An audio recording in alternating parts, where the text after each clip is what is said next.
What is happening, my good people? Greetings. How are you? How's it going? How's everybody doing out there? What is the latest and greatest? Hope everybody's doing well, feeling fantastic and excellent spirits here on another Wednesday live stream. And I hope you can hear me. In fact, hey, Val, what's happening? I'll go to the comments in a second. I don't have the headphones in. I figured that why even bother, considering when I had done the live streams of the playoff game last week with the Steelers and the week before that. And for me to have an extra accessory here, which I get it is necessary. God forbid that you can't hear me or if it does sound staticky. But you know what? I'm going freestyle without the mic. So hopefully you guys can hear me without any issues. And of course, it's always a pleasure to be here to chop it up with you. And there's a lot on my mind. There's a lot to get off my chest here over the course of the next hour and a half, 2 hours, whatever it may be. Of course, the love in the afternoon. Yes, Fishing Angel, welcome aboard as always. Val, much appreciated. Yes, not only did the Sharks lose, but the Warriors lost. And not only did they lose a big player in the process. J-Rod, my man, what is happening? Now, yes, we're going to talk about that, Val. We will get into that, I promise. Happy Wednesday to you, of course. And yes, J-Rod, I know, excited. Final college football rankings.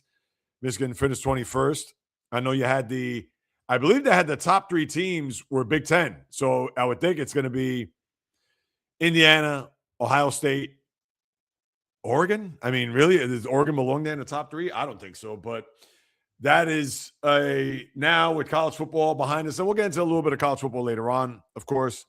And yes, my man, Minnesota Fats. I love it. We are getting played. Don't drink the Kool-Aid. All right, we're going to get to that. As a matter of fact, it's funny you bring that up there. Will Smith, 14 goals. Yes, and he's back in the lineup there, Val. And in case if anybody doesn't know who Minnesota Fats is, as I found out on Monday, Minnesota Fats is Dad's Chips, Rhoda Penmark, Everyday Mets, Tatsuya Imai, Cow, Bui, Bull. I forgot how to pronounce that. Yes, that is who Minnesota Fats is. And I love it. I love the name, everything.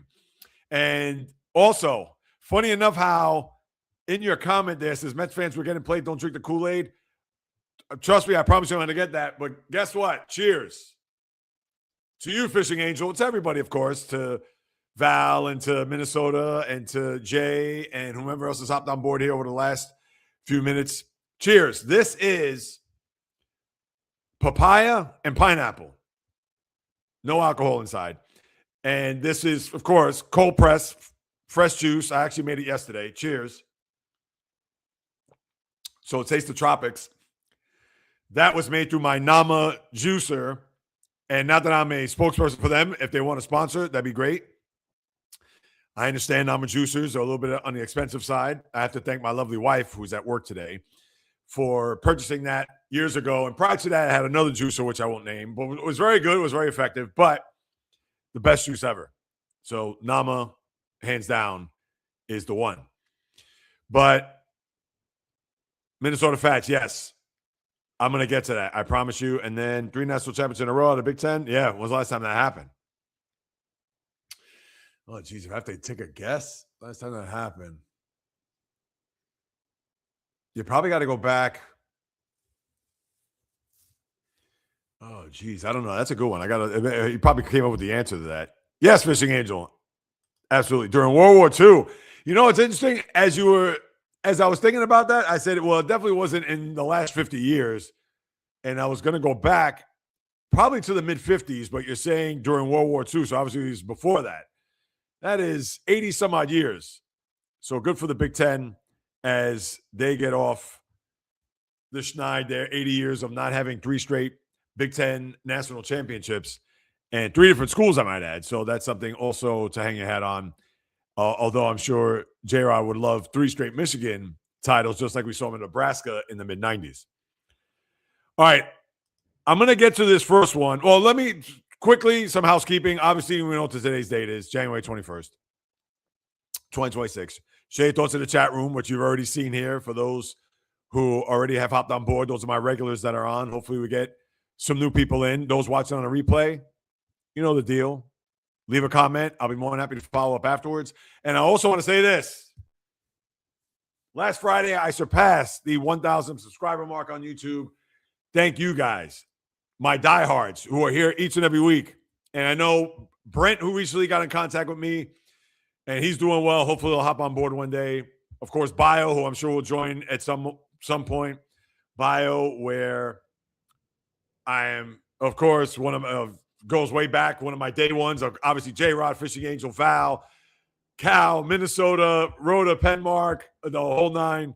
And James D is another one, DeNavis. They know who they are.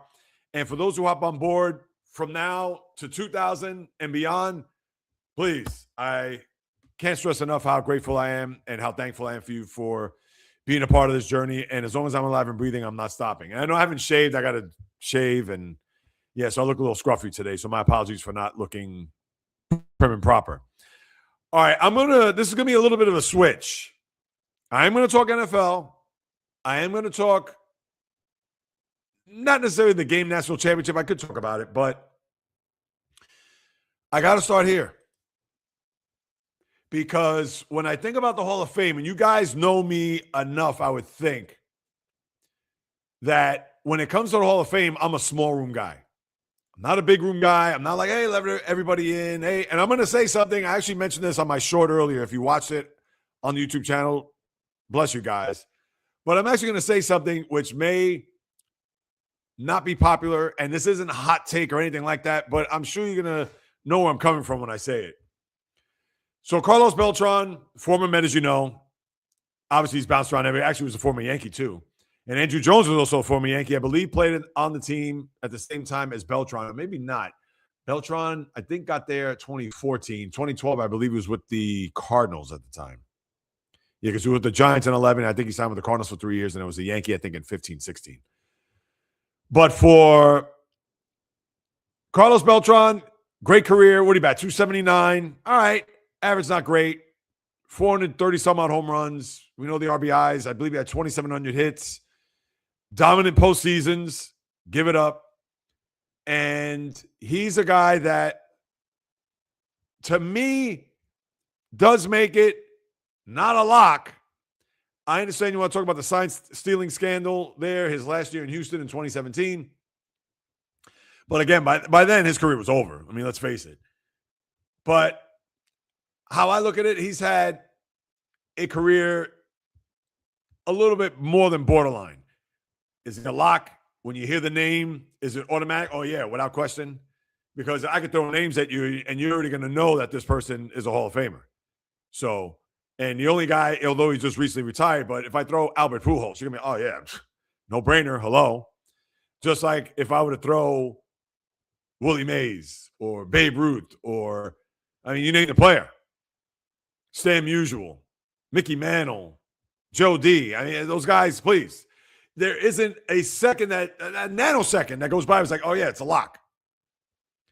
Beltran is not that guy, but he does have the numbers, and postseason also has to be included in this, where he's had some big-time playoffs. 04 with the Astros, where he had that tear to the Game 7 of the NLCS against the Cardinals. And then even with the Mets, against the Cardinals again, where, granted, the last pitch he saw was that wicked Adam Wainwright curveball, and I've said it then, and I'll say it again. Babe Ruth would not have hit that ball. That curveball fell off the table, right into the strike zone, and that's it. And I understand that's going to haunt the Met fan forever when they think about that year, that playoff, et cetera. But Beltran has had a career that's worthy of being a Hall of Famer. Lock? No, but fine. Here's the problem I got with this next one. Andrew Jones, one of the best center fielders of that generation. People are going to say Ken Griffey Jr., I think one of the best players I've ever seen. But for Andrew Jones, and for all of his brilliance in center field, and he was, that guy covered ground, that guy caught anything that was 50 feet left, right, and played a shallow center field. Which in this day and age with the metrics and all that, they're going to look at the card. And no, Andrew Jones is like, I know these players. I know these batters. I know strengths, weaknesses. I know where to play. And he's had some good offensive years. One year he hit 51 homers, had 140 some odd RBIs. I believe led the National League in both of those categories. And was a guy that came in at 19. We know about the 2 homers against the Yankees. I believe it was game 1 of the World Series in 96. 19 years old.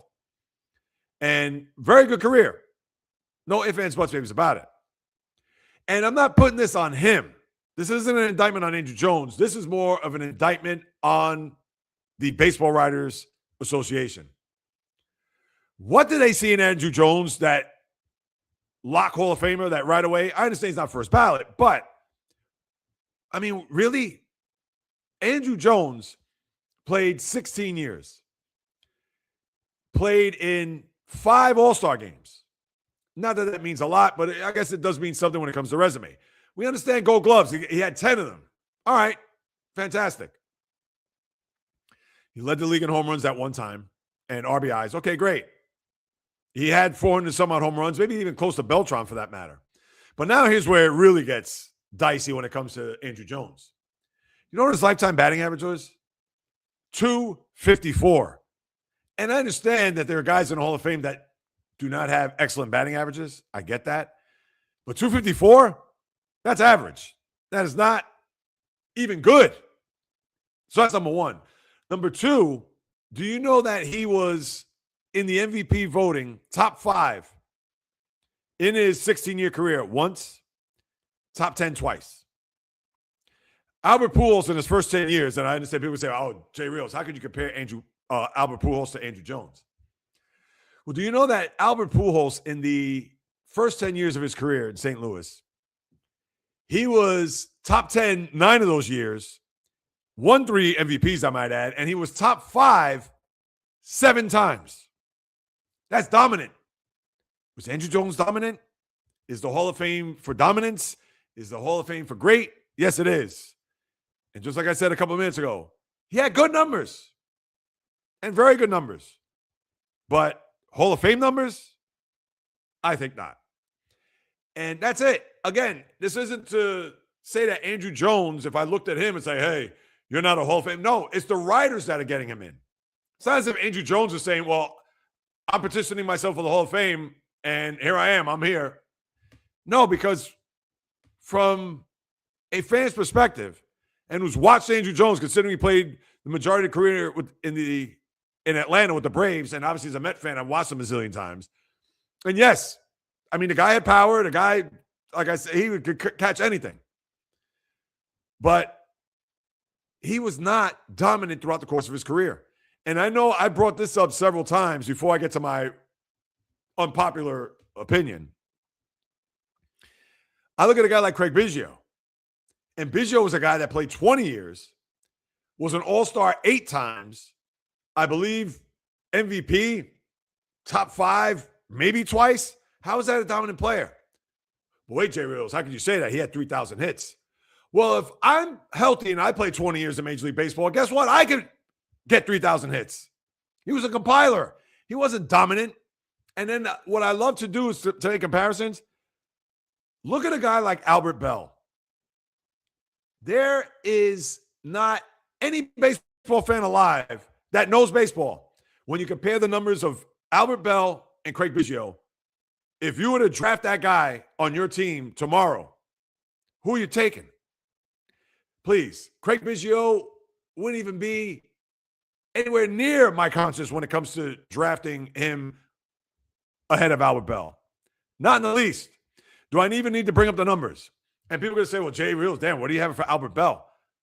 That guy, I mean, if I go through his numbers and all the black type, I mean, the guy was a phenomenal offensive baseball player. I understand he was a louse. I understand that he was terrible to the media, and he got robbed of that 95 MVP. Mo Vaughn won it that year, and I like Mo Vaughn. But Albert Bell that year, in a strike-shortened year, 50 homers, 50 doubles? I mean, come on.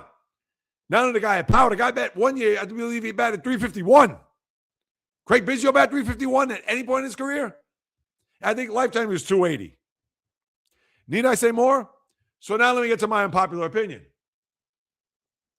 And I thought about this yesterday, and of course, over the years, you think about it, like, I don't know, whatever. If the baseball writers are going to start letting in guys like Scott Rowland, as well as Andrew Jones, and we've seen the committee, Harold Baines, and I get it, Jerry Reinsdorf and Tony La Russa was on that committee, and of course, he played in Chicago with the White Sox, and obviously the owner and the manager that, of course, managed Baines, they were going to let him in regardless. But if they're going to start letting these guys in, then you got to let the steroid guys in. And people say, whoa, Jay Reels, what? You're going to let these steroid guys? You're going to let Bonds, McGuire, Sosa, A-Rod, Manny Ramirez? Why not? Those guys we knew, juice or no juice, were Hall of Fame players. A-Rod, well, it's one of the best sounds you could ever see. Shortstop, the arm, the power, etc. I mean, come on. I understand people, not their cup of tea for A-Rod because of his attitude or whatever. All right, that's fine. But playing baseball, that guy was great. And same for Manny Ramirez. That guy, and you could say, all right, steroids, whatever. But that guy was a tremendous hitter. And going down the line with Bonds. And I get another louse, not great to the media, surly, etc. But if you're going to start letting these guys in, then you got to let the steroid guys in. That's it. And you can put it on their plaque like, hell, whether they failed the test or not, but you can put the asterisk and say that this person may or may not have been performantly enhanced by drugs. Or I'm sure they can word it a lot better than I can. That's it. End of story. Their numbers are deserving to be in the Hall of Fame. Roger Clemens is another one. Their numbers are deserving to be in the Hall of Fame. And how I look at it is that if you're going to let these guys in, I mean, it's a joke.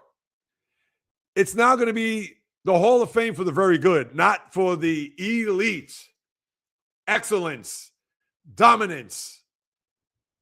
Those days are over. They're gone. And I don't want to hear this because, oh, well, we can't let the steroid guys in, so we're going to have to let a guy like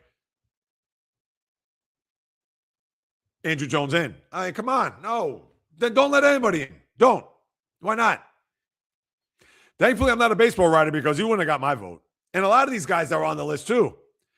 Jimmy Rollins. I understand he won an MVP, but come on. Jimmy Rollins a Hall of Famer? No, he's not.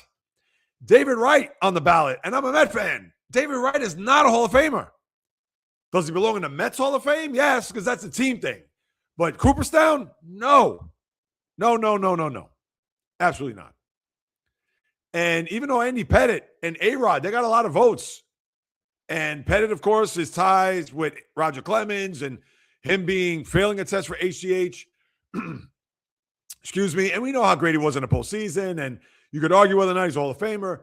I mean, he did win over 250 games, which I guess winning 200 games now in Major League Baseball is the new 300. So is he deserving? I think he is, but he's going to get in now. You would think in the years to come, considering I think he got 46% of the vote. A-Rod actually got 40% of the vote, which is a 14% increase from last year. So who knows? He may get in eventually. But you know what? If he gets in, people may be outraged. But I'm more outraged for the guys that don't deserve to be in than the guys that cheated. And you know what? Their numbers at least back it up. And you can say, well, Jay Reels, come on. You can't have the numbers back up if he's doing steroids because it's enhancing his swing or enhancing him hitting the ball out of the ballpark. I mean, let's face it. A lot of these guys that were taking steroids, and I understand Bonds look like a house, but a lot of that had to do with recovery. And even A-Rod, if you watch that documentary, the Alex versus A-Rod, he even mentioned that the reason why he took steroids was because of the recovery. Playing in Texas, it was hot. It was 100 degrees every day. And there's no way that nutrition, hydration, etc., was going to cut it. So just because people take steroids, they think right away that, oh, he added so much muscle that's why he hit 10 more home runs than he did the year before. I mean, A-Rod was a monster. And he would have hit 600, what he hit, 696 home runs, even without the juice. But in his case, and I'm just going to use him for example, he only took it because it helped aid in his recovery. So, like I said, if you're going to start bringing the guys that were very good or just the good, then bring in the steroid guys. And case closed. And this is the only juice that I'm having. I mean, make it make sense. I mean, these writers are they're clueless. And I don't want to hear about war, and I don't want to hear about, I don't know, nonsense. Eye test.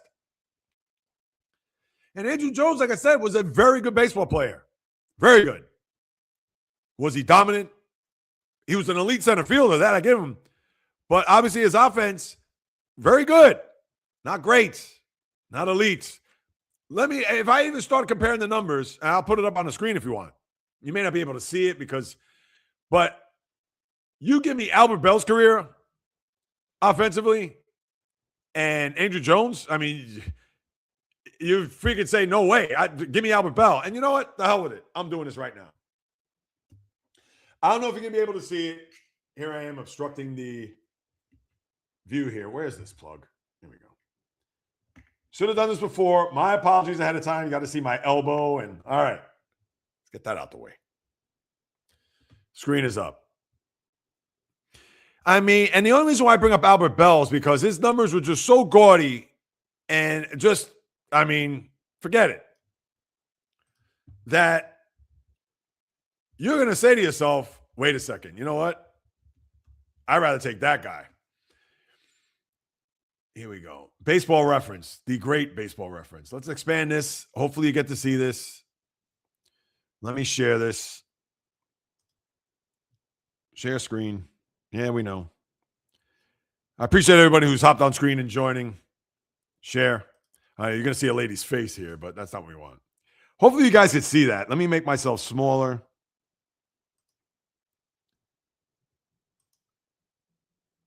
Can I pull myself out of the way? Oh, you know, hold on. I'm going to scroll up, down, up. All right. Maybe you can see that. Maybe not.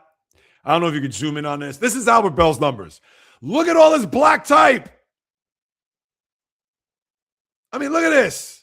All right, games. A lot of people can play, 100 some odd games. And look, and mind you, he came in at 20. Forget about his first couple of years. 737, 1 and 3. This right here.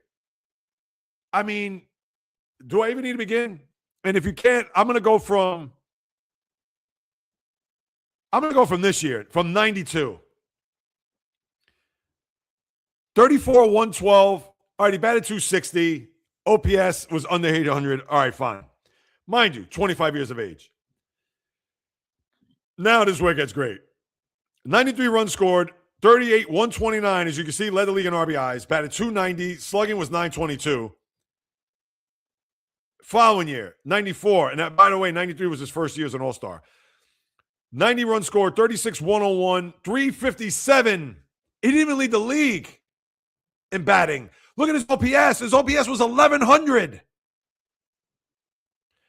Total bases. And mind you, this is the strike year, 94. So just keep that in mind. What was he? MVP? Third. This is where he got robbed. Look at this year. 143 games. Remember that year was 144. 121 runs scored, led the league. 52 doubles, led the league. 50 homers, led the league. 126 RBIs, led the league. Batted 317. Slugging was 690. His OPS was almost 1,100. 377 total bases. Robbed of the MVP. I believe Mo Vaughn was 39, 126. May have batted 325, but still. 96. 124 runs scored. 48. What do you have? 38 doubles. 48, 148, 311, 410 on base. 1,000 slugging. Third in the MVP. The following year, and I went to Chicago, the White Sox. 45 doubles, 30 homers, 116 RBIs. All right, he batted 274. OPS was 823. All right, fine. Now look at this year. 98. 163 games. All right, fine. But 113 runs scored, 200 hits, 48 doubles, 49, 152, batted 328, 400 on base, 655 slugging, led in OPS. Look at these numbers. And in the following 2 years, 108 runs scored, 37, 117, 297, 400 on base, 941 OPS, and then 23, 103. And this was when he was 33, 281, 342. Can I bring up Craig Biggio's numbers now so we can laugh at this? And I got nothing against Craig Biggio. This has nothing to do with him. It's the baseball writers. And this is the one number that got him in the Hall of Fame right here. You see that in yellow? 30, 60. 3,060 hits. Look at these numbers. All right, he has black type, but look at what a black type is. Plate appearances and games played. All right, he led the league in runs twice. Led in doubles 4 times and stolen bases once. Here he was, like I said, in the top 10, 20 years, 88 to 2007. All right, and he played 50 games. All right, so if you want to go from 89. What did I say he was in the top 10? 3 times. 4th, 5th, and 10th. He was an all-star 8 times. I take that back. 7 times. And that was from 89, or let's say 91 to 98. After that, he did not make an all-star team. I mean, look at these numbers. 2164. This is a strike year. 656. 2277. 281 career batting average. The highest he ever batted in a year was 318, and that was the year of the strike, I might add. Look, 302, 309. Oh, I take that back. 325 he was one year. All right, 98, which was his best year batting average. 294, 268, 292, 253, 264, 281, 260. I mean, come on, guys. Look at these numbers. Come on. I mean, what are we talking? And he got hit by pitch. He got black type. I mean, seriously? All right, he led the league in that, but I mean, is he going to go to the Hall of Fame for? Oh, wow, he got hit by pitch. He's not Ron Hunt or Don Baylor. Look him up. I'm sure you guys know who Don Baylor is. Who's Ron Hunt? Played for the Mets also back in the 60s. But, I mean, it's a joke. And do I need to pull up, while we're at it, Andrew Jones? And then I'll get off this. But I couldn't believe this. And I knew it was happening yesterday where I spelled his name wrong. It's W. I knew that the Hall of Fame was going to come down, and the NFL Hall of Fame is in a couple weeks too, and you know I'm going to be all over that as well. Small guy room. Here his career numbers: 254 batting average, 1,933 hits. He didn't even have 2,000 hits. How can you be in the Hall of Fame without 2,000, with not having at least 2,000 hits? And that's another one. Chase Utley does not belong in the Hall of Fame. He has 1,800 career hits. How is he a Hall of Famer? 254. I mean, his OPS is 820. I mean, come on. Seriously? Here's the one year I talked about, 51, 128. You know what his batting average was that year? 263. It wasn't even over 280. All right, his OPS was 922. A lot of that has to do with what you see here. Here's the other black type. At-bats, plate appearances, and games. That's it. And was the MVP, like I told you, top 10 twice. Second, the year where he hit 51, 128, and 8th. Now, come on, people. Can we get with it? Can we get with the program? And no knock on Andrew Jones. It's not. Again, it's not an insult to, and he is a Hall of Famer, so it's moot, but it's not an insult to call these guys Hall of Famers. That's why I got on the soapbox, and I got nothing personal against Draymond Green, but everybody, oh, he's a Hall of Famer. Oh, but he helped win 4 titles. Are you kidding? I understand he was part of the team, defense, whatever, but come on. Oh, he was the heart and soul. Just because you're heart and soul of the team doesn't mean you're a Hall of Famer. And I could put him up against all these other, and I talked about Dennis Rodman, I'm blue in the face.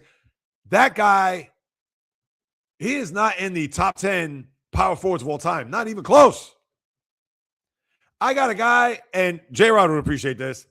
There's a guy, if you didn't watch Derek Coleman play basketball, I understand his head wasn't in the game a lot of the times, but if his head was in the game, he would be the second greatest power forward of all time behind Tim Duncan.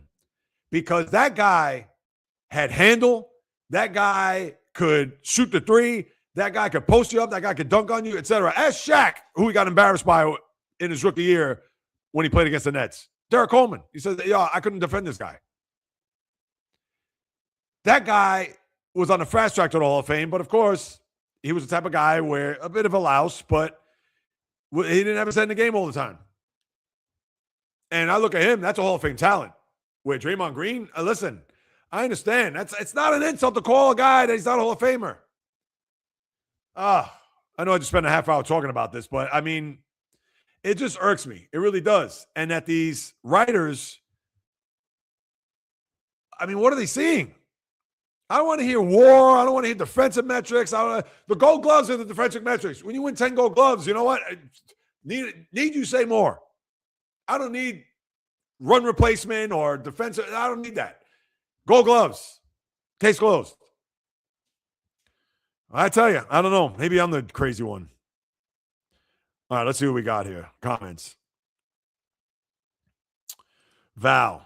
Jimmy Butler, after that injury, Steph Curry seemed not engaged with it. I'm still shocked Warriors lost. Hey, listen. I don't know. And they said they're not going to trade Jimmy Butler, considering he has one more year left on his contract. Now, this whole thing with Jonathan Kuminga, I mean, that's a joke, too, how they treated him. And I'm not trying to make him out to be LeBron James, but for the Warriors now, they need Kuminga to be on the team, despite the fact that Kuminga's requested a trade. And I hope he stays put on that because they had to wait until January 15th because he signed that deal. And on the 15th, he said, I'm out. I don't want to be a part of this team anymore. So who knows? J-Rod, thank you. You're a big part of that. I appreciate you. You know that.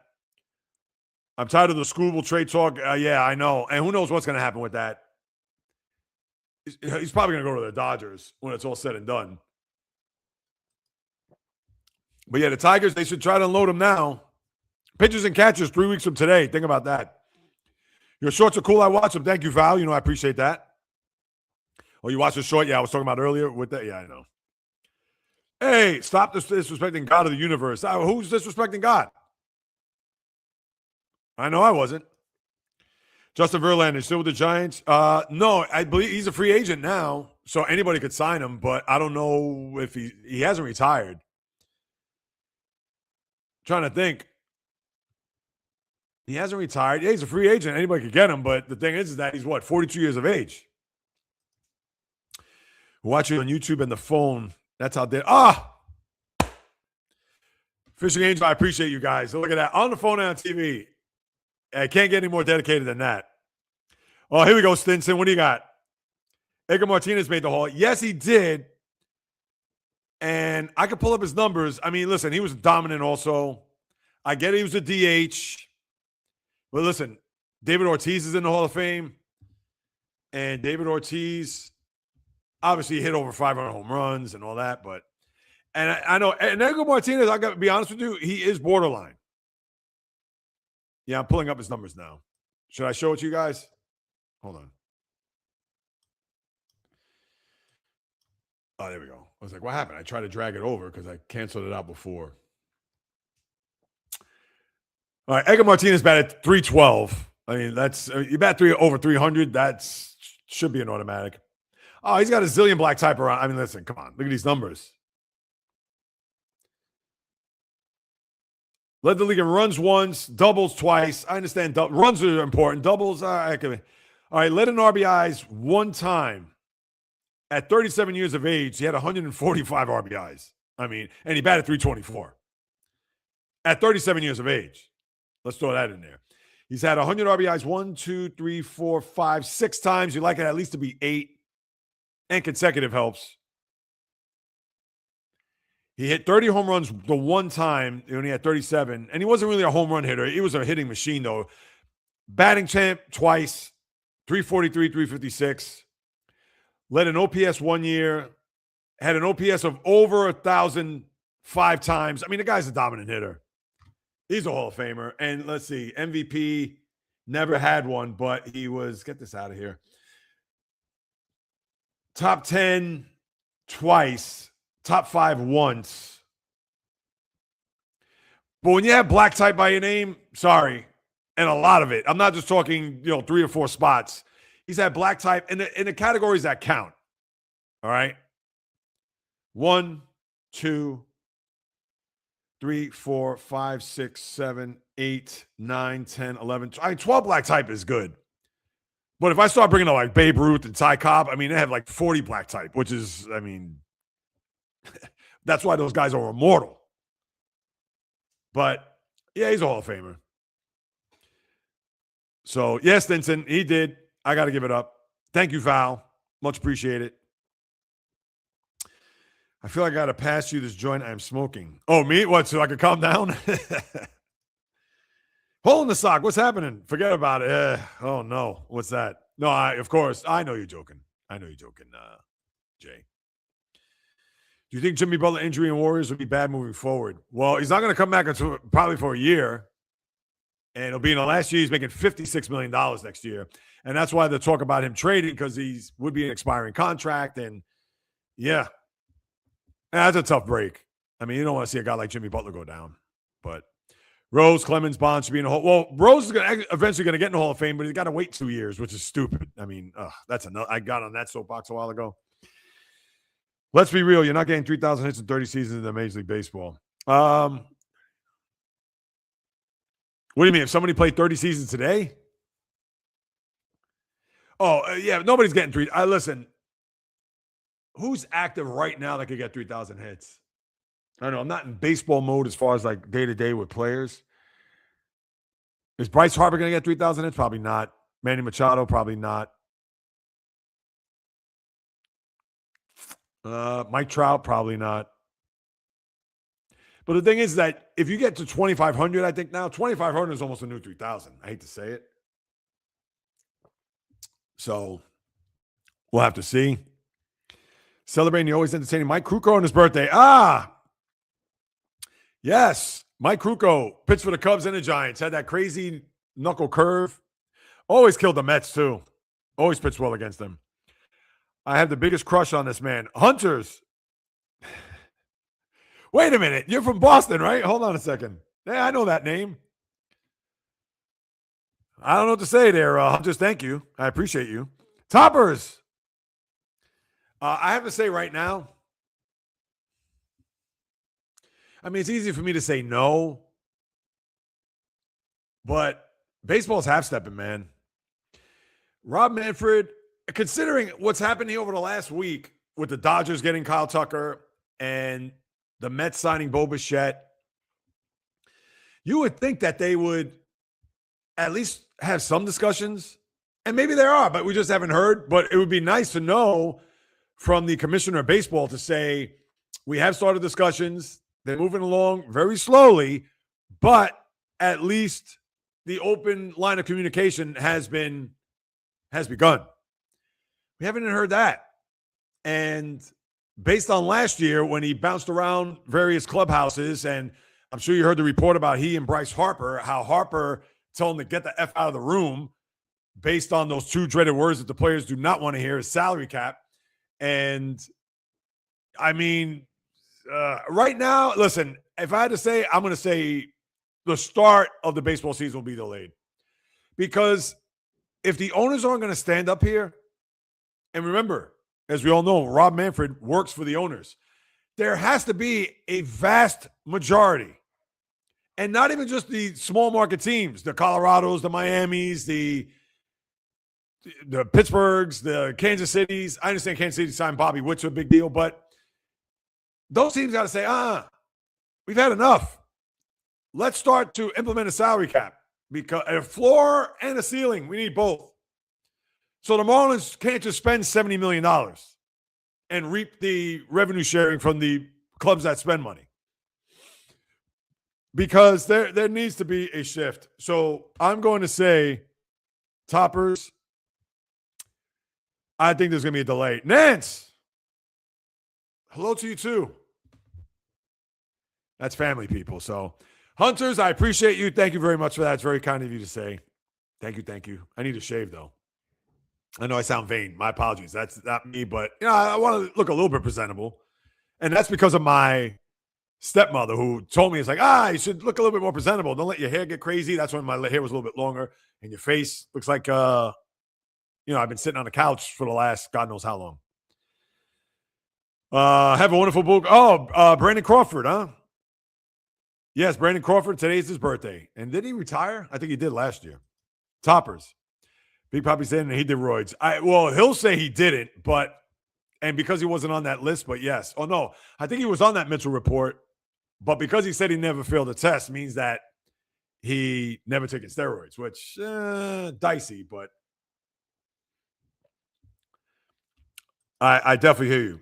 Babe Ruth is the top Hall of Fame in baseball. I don't think any baseball player ever. Oh, geez. And I don't know if Bio's in the room. That's why it's comical. And despite the fact that Shohei Ohtani is great, but we're talking Babe Ruth. Do I even need to bring up the numbers for Babe Ruth? You know what? The hell with it. We're going to do this. And Nancy, if you have anything else to say that's not sports related, you can. I'll give you the permission to do so. But let's see. Babe Ruth. Otherwise known as George Herman Ruth. I mean, look at these numbers. You want to see black type people? I said he had 40. I got to take that back. And I understand he pitched in an era where he out-homered teams, okay, and saved baseball. I get it. But I wish I could even highlight this. You ready for this, people? When people think, and if you're in the room, we could argue this. When people say that Shohei Ohtani is better than Babe Ruth, look at this. And this is WAR. I won't even count the WAR. Because I'm not a WAR guy. I don't like that stat. I mean, listen, I understand it's part of the game, whatever. I guess maybe I should count it, but I won't even count that. Look at the black type. He led the league in runs once, twice, and the black type means that he led the league. 1, 2, 3, 4, 5, 6, 7, 8 times. Led in home runs 1, 2, 3, 4, 5, 6, 7, 8, 9, 10, 11, 12 times. RBIs 1, 2, 3, 4, 5 times. And look, another 165, 146, 154, 153, 162. Those are his RBIs. Led the league in walks a million times here. Look, he led the league in striking out. Look at this one year. 58 times. If you struck out 100 times back then, you were a bad player. Led the league in batting once, 378. But look, he hit 393 one year. What? Look at the on base. 456, 532, 512, 545. All this is black type, people. All this. You think Shohei Ohtani's got all that black type? Probably close, I would say. But come on. Come on. I mean, Babe Ruth is the greatest baseball player ever. There's no ifs, ands, buts, or maybes about it. I mean, come on. Need I say more? Well, let me stop sharing this. Hold on. Let's see what we got here. Val. The Chargers plan to hire Mike McDaniel. They already did. I love Val is like my go-to source guy here. Today, I'll 450 stretching classes. I actually stretched this morning.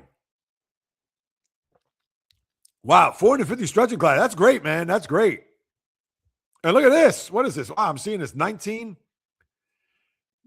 Oh, I just hit 20 people here on the live. Thanks to you guys. I appreciate, and gals. Thank you. And it went to 16. It's like the stock market. It's going up and down. But way to go, Val. 450 stretching classes. Lord knows I've stretched a lot more recently. And I say recently, maybe in the last few months. But the first thing I try to do when I get up in the morning is stretch. I feel better. I get my day started. And I implore you guys and gals to do the same thing too. I mean that. So good for you, Val. I wish I could do 450 stretching classes. That's over how many years? Do you stretch every day? I'm curious, Val. I need to know this. On this day, Robert Kraft purchased the Patriots. I would love to know how much he purchased it for, because right now that team's got to be worth about at $6 to $8 billion, which is crazy. Poppy said, yeah, no, he's in the Hall of Fame, and his numbers are dominant. I mean, I see Victor in the room. I'll get you, Victor. 1 year ago today, Ben Johnson. Yes. Very good, Val. Victor, what is happening? Yes, sir. If Pete Rose is not in the Hall of Fame, then nobody should be in. Yeah. Well, he's going to get in, but it's so stupid. They got to wait 2 years, and the committee's going to have to choose. What? No committee. Again, can I see Pete Rose's numbers? Black type. I think he led the league and hit 7 times. Pete Rose. I know. I haven't even touched on the NFL yet. Here it is. It's mostly like talking baseball here, which is fine. Pete Rose. I know he's got a lot of batting appearances, of course, or batting. He led the league in hitting. Actually, led the league in batting 3 times. I didn't realize that. Led in OPS twice. Led in hits once, 2, 3, 4, 5, 6, 7 times, like I mentioned. Runs 4 times. Actually, 5 times. No, hold on. Wait, that's hits, right? Wait, 1, 2, 3, 4, 5, 6, 7. Yeah. I mean, that's hits. I mean, the guy, listen, Pete Rose Hall of Fame. I mean, batted 303, winning player. What more can I tell you? All right, let's see. Draymond is bad. What is this? He's getting supposed to solve. He's not a Hall of Famer. All right, Val, you agree. Yeah, that's Draymond. Draymond's all going to be that. Hey, all Def Lep, stay in the D. I got some other people that are from Detroit, too, that are in the room. 2 others. Or Michigan, I should say, outside of Detroit. So is Kenny Rogers. The singer or the baseball player? Zip. Yeah, Mackie Sasser Hall of Fame chat. How many people know who Mackie Sasser is? The catcher that lobbed the ball to where people were stealing bases on him left and right. Ugh. Welcome, Zip. Good to see you. John the Kaminga. Yeah, he had a good game yesterday. He did. He's the only sports podcaster that knows sports. Fishing Angel. Thank you. Very kind. Very kind. I appreciate that. Kaminga played some minutes yesterday. Steve Kerr didn't want to use him. Of course, because he wants to be traded. Yeah, I know. It's a mess. You said you could get 3,000 hits in 20 seasons. I'm saying you're not getting 3,000 hits in 30 seasons. Oh, yeah. Oh, I got you, Jay. In 30 seasons. I mean, imagine if there's a baseball player that played 30 years. Orange, the Pokemon trainer. Most likely done. I know. And they're at the bottom of the – where are they? Are they now – what are they, 10th? Let me see where they're at in the standings. NBA standings. The Warriors are 8th in the Western Conference. Oh, yeah, no, they're well ahead of the Clippers. Now, they're going to make the playoffs, but, yeah, I don't know how good they're going to be. Bio, my man, I don't know if you heard me talk about let me see, what time was it? 12:38. Yo, so you did hear my Babe Ruth Shohei Ohtani, I'm sure. Oh, Freddie Freeman, excellence. He's going to have to get 500, do the math, 569, 3 years. He could do that in 3 years. Yeah, he's a guy. He's probably going to get 3,000. And he's a Hall of Famer, too. I mean, come on. I miss you too, Nance. We got to talk. It's been a while. Yeah, I like all your posts. I like the one you were talking about just feeling good about yourself. And God's on your side. And you actually look really good there. That's my cousin, people, if you're wondering who Nancy Navarro is. All right, Orange, what you got? Baseball fell off a while ago. Dude, that sport doesn't even have a salary cap. Not worth watching. I hear you. I hear you when you say that. And that's the problem. It's funny you say that. Orange, a Pokemon trainer, for this reason. If they don't come with a salary cap, with the CBA expiring this coming December, unless you're a dying-wool like I am, because baseball is my first love, baseball is going to go out to sea by the time we get to 2050. And I hope I'm around and alive to see that. And it's sad. Very sad. That's basically you putting Giannis and Steph Curry on the same team, and on the bench you have Wembanyama, SGA. Yeah. 100%. Yeah, I got news for you. I wonder what the Titans saw in Robert Saleh to be their head coach. You know the Jets were a disaster. Oh, there she goes. She hears somebody outside the door. Yep, they're bringing next door. It's probably Amazon. Kids, please. I wonder what they saw in Saleh, because he's a defensive guy. I don't know who the coordinator is. And not just drinking water. I don't know who the coordinator is. And it's a thing where, is he really going to be a good fit? Did he learn from his first go-around with the Jets? I'm curious. In Babe's day, baseball was a different game. We dominated in the Oh, no, without question. 1,000%. Hotani? Uh-oh. There's nowhere near Babe Ruth. Babe Ruth didn't need pitching staff to ball him out or bail him out. Oh, wait. Now, are you knocking Ohtani's pitching because of Game 7 last year? And he was on 3 days rest, too, so I'll give him that. Bo Bichette. No, listen, there's a lot to love about Ohtani. And I know that bio, and he's a huge Dodger fan. But when you just look at those numbers with Babe Ruth, I mean, and listen, Ohtani's got black type. And his career's still going. And he's won 4 MVPs. I mean, come on. I mean, Ohtani is a dominant baseball player. And I got news for you. If Ohtani said, that's it, I quit, I retire, he's a Hall of Famer. Jay Reels, how could you say that? He's only played 8 or 9 years, however long it's been. Relax. He's only played 8 or 9 years, blah, blah, blah. No, he's played more than that. I think he's since 2015 maybe? I should know this. Hold on. I just had a page up here. Ohtani. What was his first year? 2018. That's right, because he won Rookie of the Year from Miguel Andujar and why was I thinking 2015? So you could say, well, Jay Reels, he's only played 8 years. 8 years, but the guy is, I mean, look at the black type. 4 MVPs. And put it this way. He, in the last 5 years that Ohtani has played, last 5, 4 MVPs, and the other year he was second behind Aaron Judge. So he actually could have won 5 straight MVPs. And he's won 3 in a row. And listen, Ohtani's numbers, but even then, and I look at his OPS slugging and on base, I just showed you Babe Ruth. It was nothing but black type. Same for Ohtani. Funny he didn't lead an on base this year. Excuse me. And look, he didn't even lead in home runs or RBIs. Schwarber had that. And he's only led in home runs and RBIs once, which is the year in 2024 when he had that. But, I mean, yeah, he's a Hall of Fame. If he and roller skates, he's in the Hall of Fame if he's retired today. But, no, I feel you, Orange. And I know his pitching. What's this? Babe Ruth didn't. Hold on.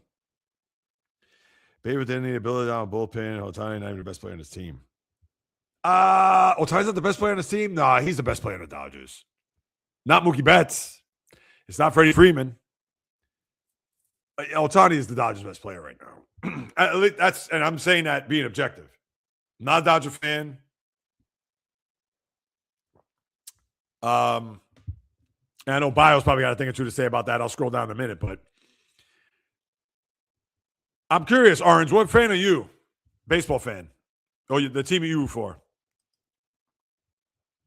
Lions pissed me off. What a trash hire for. Oh, yeah, I know. That hire, I was not. Who's the let me see who that guy was. No, I didn't want to do that. Hold on. Lions new OC. Yeah, I never heard of the guy. Dan something or other. New OC. Oh, Drew Petzing. Yeah, and they got him from. Hold on. What are you doing? Maybe he knows. Oh, it was in Ben Johnson's wedding. So that's what got him the job in Detroit, excuse me. Well, let's see how he does. I guess he's friends with him, so maybe it was a recommendation. Who knows? But, yeah, Bill's owner, I know. Coaches pushed to draft Coleman as opposed to, whatchamacallit, the GM. Come on. That's nonsense. All right, where am I here? Let's see. J-Rod. Way too early. Top 25 for Michigan 8th. I don't know how I feel about that. Michigan 8th. Oh, my God. Look who's there. Rick. Yo. Well, my birthday isn't until March. This guy right here, I go way back with 41 years. Yo, Rick, I appreciate you stopping by. I'm sure maybe you jumped out of the room. But, yo, much love to you. Much love to your woman. And as a matter of fact, J-Rod, He lives in Michigan. I think he lives in Grand Rapids. I know, and I got to go visit him too. I mean, geez. But anyway, let me see. Going back to Michigan. Michigan 8th. I don't know how I feel about that. Why? Do you believe it should be higher? It's probably because of the new coach, what he's going to implement there, if they feel like they should be higher. Why do I feel like I got something stuck here? Jeez. But, yeah. Oh, here we go. Babe Ruth wasn't facing 100-mile-an-hour pitches. Yeah, and he was in the dead ball era, too, on top of that. And bigger ballparks, too. You're right about that, Bio, 1,000%, but I know, in this day and age, I mean, all the ballparks are bandbox, but Babe Ruth had way bigger strikes, so no debate. Yeah, I can say that. Yep. Put you out there hitting in your power scooter. Babe Ruth's the greatest, yes. All right, here we go. I stretch when I'm done with my runs, Peloton. All right. So you stretch every day then, which is great. I like that. How many World Series MVPs? Ohtani? Well, he's only been in 2 World Series, and Yamamoto bailed him out. I would say bailed him out. Yamamoto deserved the MVP there. And then the year before that, he had that shoulder injury, which he didn't hit in the World Series against the Yankees. So, Jeremy, yes, sir. Welcome aboard. I appreciate you. It's a very good day. Sometimes I do stretching activities on my yoga mat. All right. Bio, J-Rod seems. You know who I got in that one, Bio. Yes, Rams. Dustin Pedroia should make it to the Hall of Fame. Off the top of my head, I know he won an MVP, 08. Jeremy, I don't know about that. And you guys always won World Series. Well, I get it, but no, I don't know. True 99 lifetime hitter. All right. In the MVP year, he has black type. Hits, doubles, runs scored. Led in runs twice. 4-time All-Star. Only 2 times he was MVP in the top 10 twice, when he was 7th in 2013 and 9th in 2011. And I think in 2013, that's when Jacoby Ellsbury was 2nd. Ellsbury had that monster year, and I remember he went to the Yankees and signed one of the worst contracts ever, and they forget about it. It never lived up to it.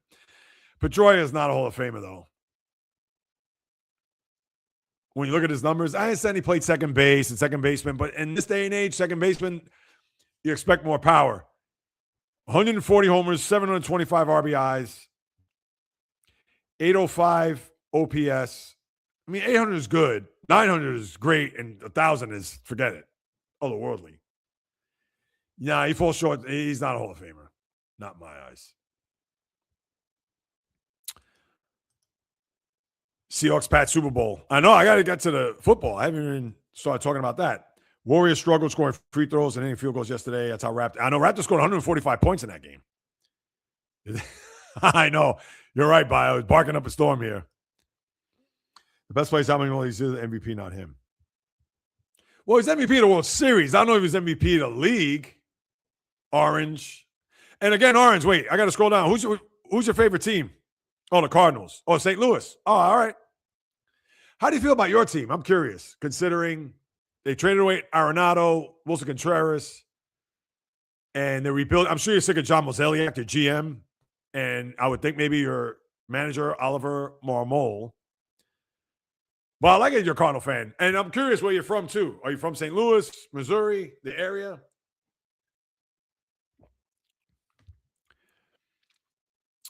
Let's see. Where's Minnesota Fats? I'm surprised he's not chiming in on the baseball stuff. What did Robert Saleh see in Titans? Wish he stayed. I don't know. Well, it's really what the Titans saw in him.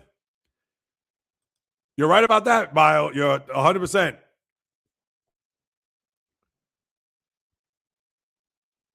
Yeah, I can't disagree with you on that.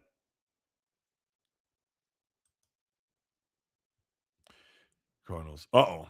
Tomlin to the Bills as head coach. I think he says he wants to take a year off, though. And I don't know if he wants to follow McDermott because, remember, he and McDermott, Sean McDermott, they were college teammates at William and Mary. So I don't know. Even if the Bills came knocking and say, hey, we want you to be a coach of the team, you'd probably say, nah, I'm not going to follow in the footsteps of a guy who I played in college. No, absolutely. Kennesaw Mountain Landis, Cap Anson, going down the list. You feel that too high. Yeah, it may be.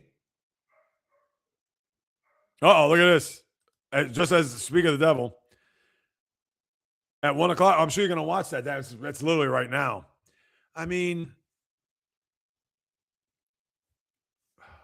David Stearns, what is he going to say? To me, I have the question for David Stern more so than Bo Bichette. Because, and I'm going to get to the Met trade too. I haven't even talked about that. After 2025, I have no trust in Bryce Dunn. Yeah, no, absolutely. I hear that. T-Mac won. Whereas he had the Bulls offense and defense. First Panther to ever do it. Oh, is that right? Wait a second. Hold on a second.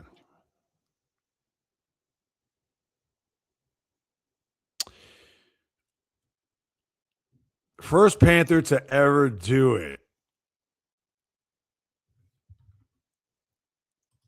Wait, what year was that?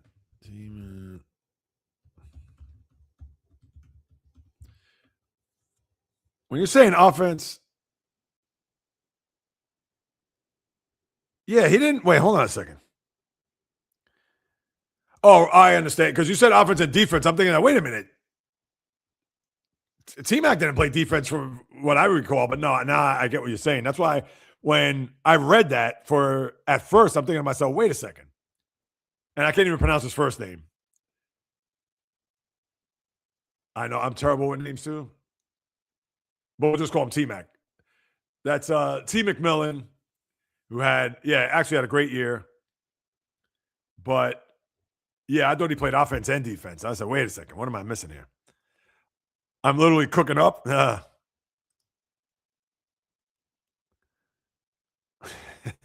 right, Orange, that's good. Getting started. That's BP. Yeah, it's BP for Ruth. Oh, here we go, back and forth. Proved my point. Man got carried to 2 rings. Babe Ruth can never. I mean, the teams were loaded. Yeah, listen. Ohtani, and obviously he had that epic game 3 where he got on base 9 times. I understand they intensely walked him in extra innings. But, no, listen, Ohtani, it's hard to knock him. It really is. I mean, I understand. In bio, he and I got back and forth, and I said, you know what, hey, he's the closest thing to Babe Ruth. That's like saying that Kobe Bryant is better than Michael Jordan. And I'm sure bio could even attest. Now, he's the closest thing to Michael Jordan that we've seen. Just like Ohtani's the closest thing to Babe Ruth. But that's my point. Oh, is he really, Jeremy? Hold on. Where's my mouse? Yeah, let me look at that. Let's see. That is MLB Hall of Fame voting. Here we go. Yeah, I know Pettit, I think I saw 46. And A-Rod, I think got 40%. No, I take that back. Andy Pettit got 48%. Felix Hernandez, who I loved, but he's not a Hall of Famer. Manny Ramirez is 10th and final time.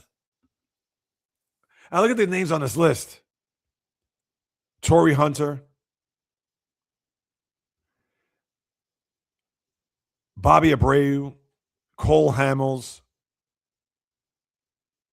Yeah, Pedroia got 20%. He still has a way to go, though. Second year on the ballot. Cole Hamels was first on the ballot. He got 23% of the vote. Why? Cole Hamels, to me, he's a, what'll call it? Who do I compare Cole Hamels to in Major League Baseball? Oh, Max Fried. He's a poor man's Cole Hamels. No, look at these numbers. No way. And Cole Hamels, I understand he was a World Series MVP, NLCS MVP. He led in whip one time. He's got one black type by his name. 4-time All-Star. Oh, my God. Look at these numbers. He threw a no-hitter. I get that, too. Look at these numbers. Are these Hall of Fame numbers, people? And he's had good years, and I understand he's a good left-handed pitcher. But come on. This is laughable, how he got 23% of the vote. He was a rookie in 2006. Here are his numbers. Ready? And I'll even take, the second year he was very good. 9-8, 15-5. Now this is where it becomes laughable. 14-10, 10-11, 12-11, 14-9, 17-6. All right, I'll give him that. Then 8-14, 9-9, where he split with two teams. Because then he went to Texas. He was, hold on a second. No, he was 9-9 that one year. Then he was 13-8, where he was 6-7 with the Phillies, 7-1 with Texas. Then 15-5, 11-6. And I mean, come on. This guy's not a Hall of Famer, please. He was elite in the field, too, though hard to measure. No, he was a good second baseman, but I don't know, man. I cannot.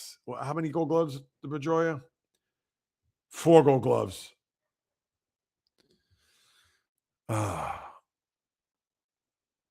Traded away Sonny Gray. Yeah, the Cardinals.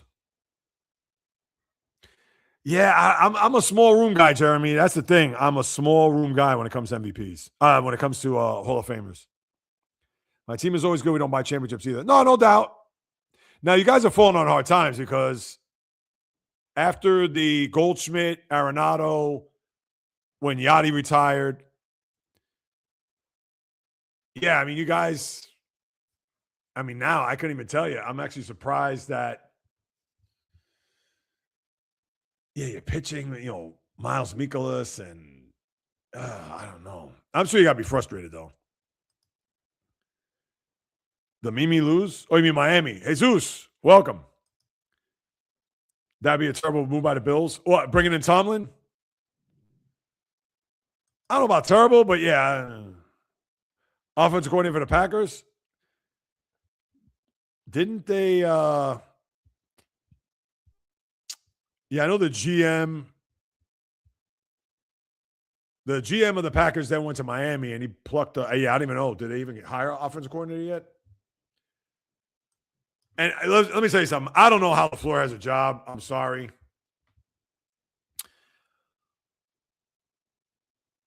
Adam Stenovich. Oh, he's an offensive line run game coordinator. He may get promoted to. Yeah, it's not official. Yeah, and the guy that the Dolphins hired was Jeff Hafley. Oh, that. Yeah. But yeah, how to me. Yeah, and I'm sorry. How the Packers re-signed him is beyond me. LaFleur, did you see that the next to last offensive drive where he's trying to go for the end zone and he stops the clock? Oh, God. And that's not the only. He's had other bugaboos that I have with him. Great, and it's for sure. Oh, no. I know you're a great sports fan. You know. And obviously, this isn't a pound Otani because I would never do that. But since Babe Ruth was brought up earlier by Fishing Angel, I had to just, and I'm looking at numbers and Hall of Fame. I think Michigan's new coach will help a lot. Michigan players believe Bryce Hunter will help. They're good.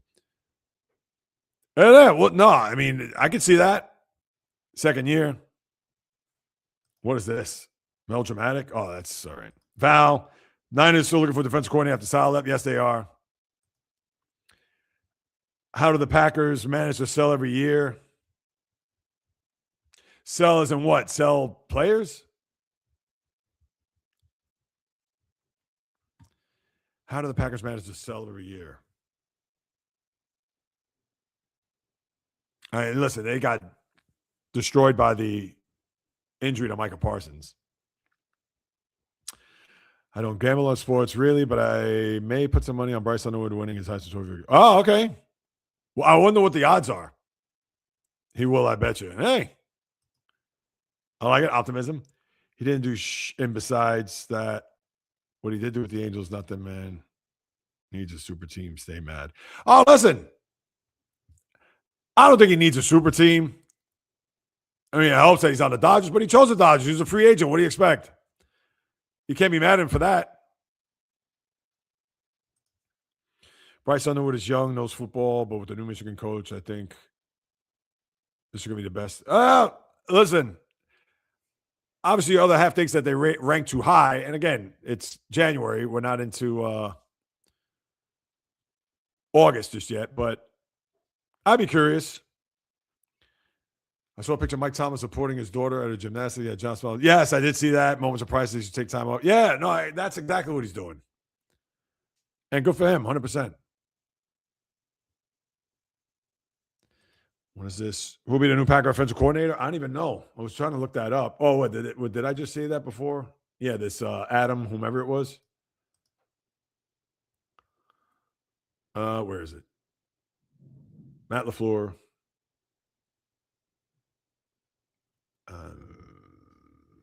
No, didn't I just have this a second ago? Oh, I guess I didn't. They may go in-house. I don't even know who it is just yet. Jesus. Man who needs to. Hi, Jay. I used to be. Yes. Way to go there. Man who needs cookies. 8 home games, 4 road games, 2026, only road game. Worth anything, Ohio State. Hey, 10-2 will get them into the playoff. That's for sure. And that is the odd couple. Absolutely. Bio agrees with me on. Yep. Agree. Jim and Mike working out. Yeah, that could be a pretty quirky, what you call it. Oh, you don't think he's Hall of Famer either? Oh, is that because of 2017? I agree with you there, big time. That's all I've been talking about. I mean, like he choked. Listen, Game 7, he was on 3 days rest. I'm not going to kill him for that. Now, I'm not being an apologist for Ohtani. I'm just being objectively honest. And I understand after that Game 3, he didn't really do much the rest of the series. But listen, he still gets a ton of respect in my book. Kittle going to be interesting when he returns back to NFL. Yeah. But the thing is, he blew out his Achilles, so he may not even be back next year. Val, we'll have to wait. Always I'm showing the players even when about to win. Yeah, and a lot of that has to do with the quarterback. I agree. Bio. Yeah, a lot has to do with the quarterback because when I think of Jordan Love this year, even last year, the year before that, they won in Dallas and then goes to San Francisco and he had a horrible fourth quarter.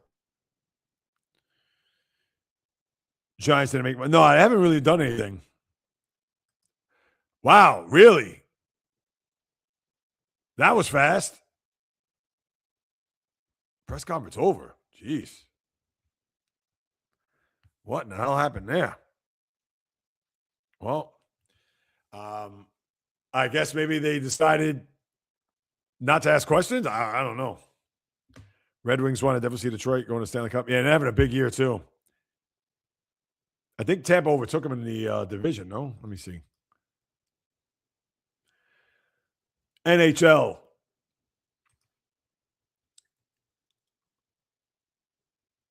Yeah, they won last night. All right. I'll get back to your comments. All right, J-Rod, I'll get yours in here. Packers are in trouble. Michael's not coming back to me even in. Yeah, I can see that. And listen, what were they? 9-3-1. They lost the last 5 games. Ooh, that's rough. All right. Let me go to the next thing. And this will be quick. I know it's still baseball. This is for you, Minnesota Fats. The one thing I don't want to say I don't like about this trade because he does have tremendous upside. He's 28 years old, fast, has power. He's regressed a bit. I understand he's had some injuries the last couple of years. But think about this if you're a Met fan. The 2 guys that you got in the Max Scherzer and Justin Verlander trades which is Luis Angel Acuna and Drew Gilbert, respectively, who, by the way, was projected to be a center fielder. So the Mets had to unload those contracts, pay whatever it was to those teams in order for them to get back a very good prospect in the aforementioned. And now they're no longer in the organization. Drew Gilbert got traded last year for Tyler Rogers, who now I believe is in Toronto, and now Acuna's gone. But let's see. Hopefully, Robert is a guy that'll step in. There's your center fielder. Fantastic. And away we go. And I'm going to make this prediction right here. And I understand always pound them. Well, I can't say always pound them, but whenever I get a chance to jump on them, I do.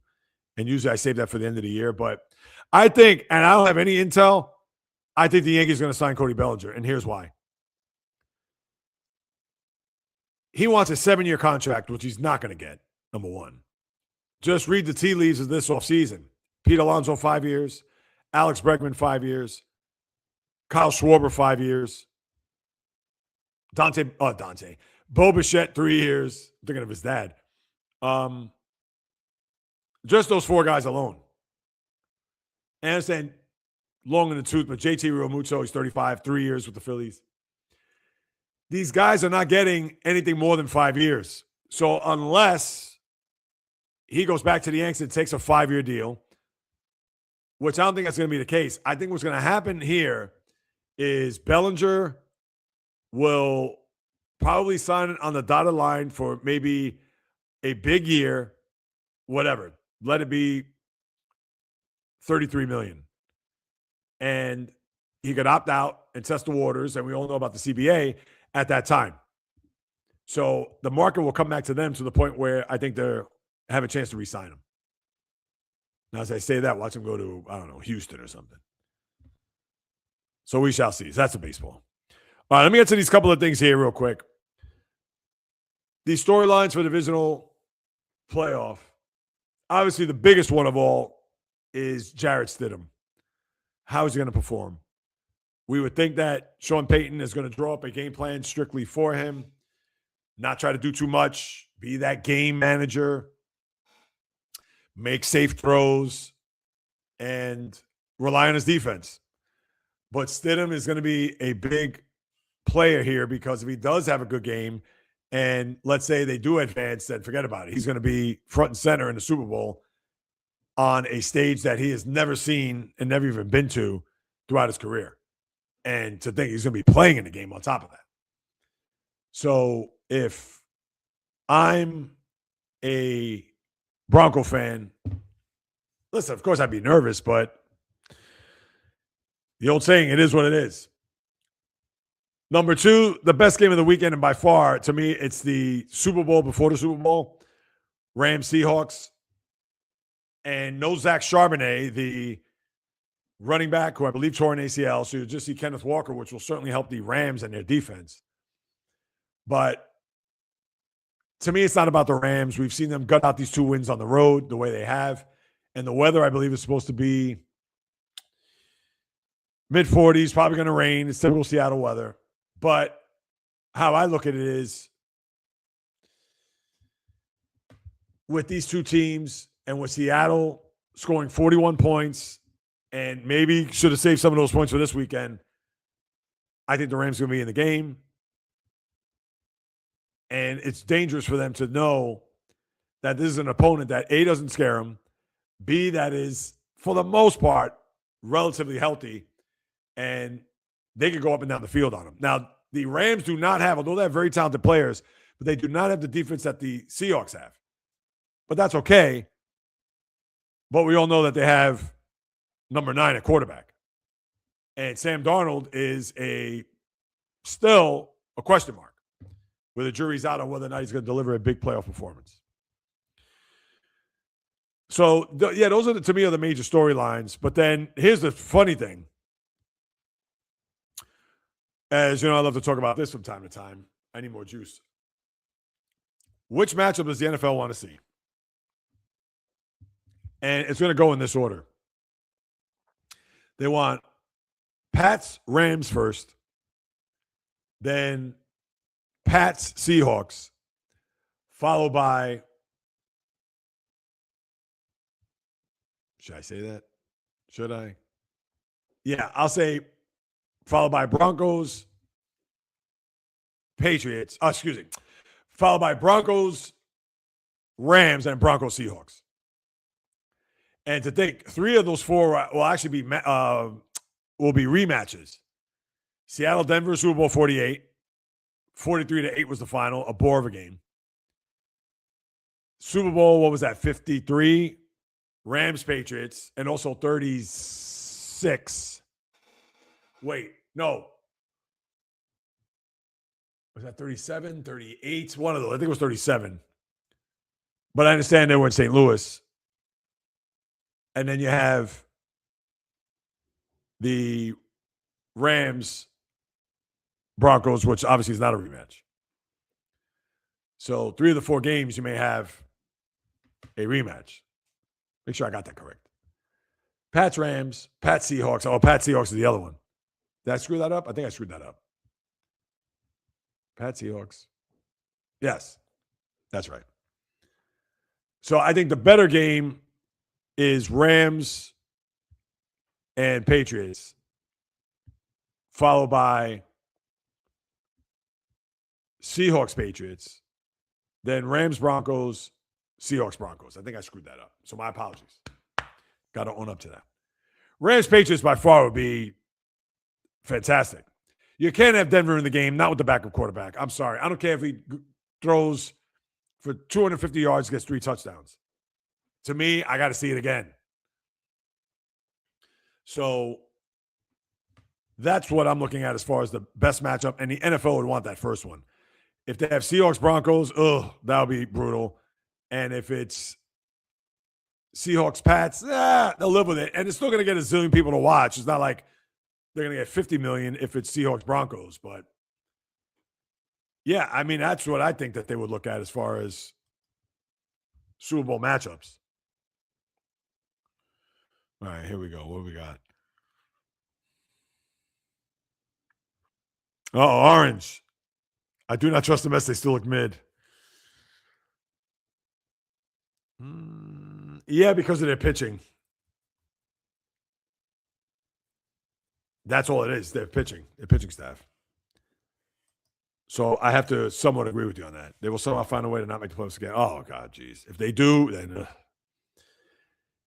if they do not make the playoffs,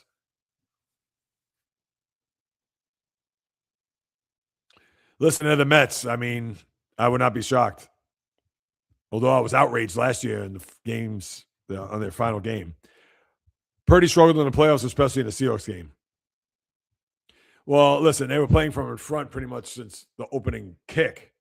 So, therefore, their defense was going downhill, and they did whatever they could with that Niner offense.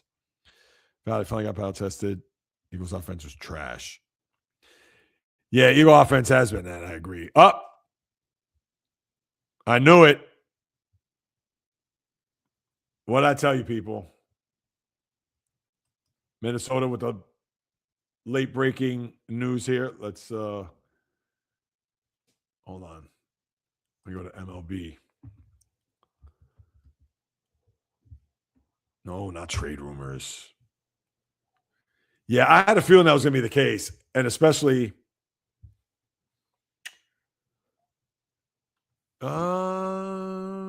yeah, it's not even here. It's not on MLB just yet.